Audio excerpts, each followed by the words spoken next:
परी और एक छोटी बच्ची। घने जंगल के बीच एक छोटी सी झील थी। झील के किनारे एक बड़ा सा पेड़ था जिसकी शाखाओं पर रंग बिरंगे फूल खिले रहते थे। उसी पेड़ पर एक परी रहा करती थी, चमकदार पंखों वाली, सुंदर और दयालु। उसका नाम नीरा था। वह हर रात चुपचाप जंगल के पेड़ों और फूलों से बातें करती और चांदनी में नहाकर झील में खेला करती। मासूम बच्ची और उसकी उदासी। कई दिनों से परी ने देखा कि पास के गांव से एक छोटी बच्ची, रिद्धी, रोज झील के किनारे आकर बैठती, उदास होकर पानी में पत्थर फेंकती और धीरे धीरे आंसू बहाती। नीरा यह देखकर परेशान हो गई। एक दिन उसने हिम्मत की और धीरे धीरे बच्ची के पास आकर बोली, क्या हुआ प्यारी बच्ची, तुम इतनी उदास क्यों हो? रिद्धि अचानक से एक जादुई आवाज सुनकर चौंक गई। उसने चारों ओर देखा और फिर पेड़ की शाखा पर बैठी चमकती परी को देखकर उसकी आंखें बड़ी हो गईं। तुम कौन हो? रिद्धि ने आश्चर्य से पूछा। मैं नीरा हूं, इस जंगल की परी, नीरा ने मुस्कुराते हुए कहा। तुम तुम इतनी दुखी क्यों हो? रिद्धि की आंखों में आंसू आ गए।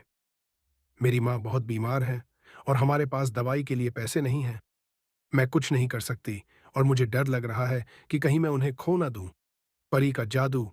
नीरा ने रिद्धि की बातें ध्यान से सुनी और फिर अपनी चमकती हुई छड़ी उठाई। उसने हल्के से उसे झील के पानी में घुमाया और अचानक पानी में सुनहरी रोशनी फैल गई। कुछ ही पल बाद पानी के बीच से एक सुंदर नीलम जैसा चमकता फूल निकल आया। यह जादुई फूल बहुत दुर्लभ है, नीरा ने कहा। इसे अपने गांव के वैद्य को देना, यह तुम्हारी मां को ठीक कर देगा। रिद्धि की आंखों में चमक आ गई। वह खुशी से उछल पड़ी और जल्दी से फूल को अपने हाथों में ले लिया।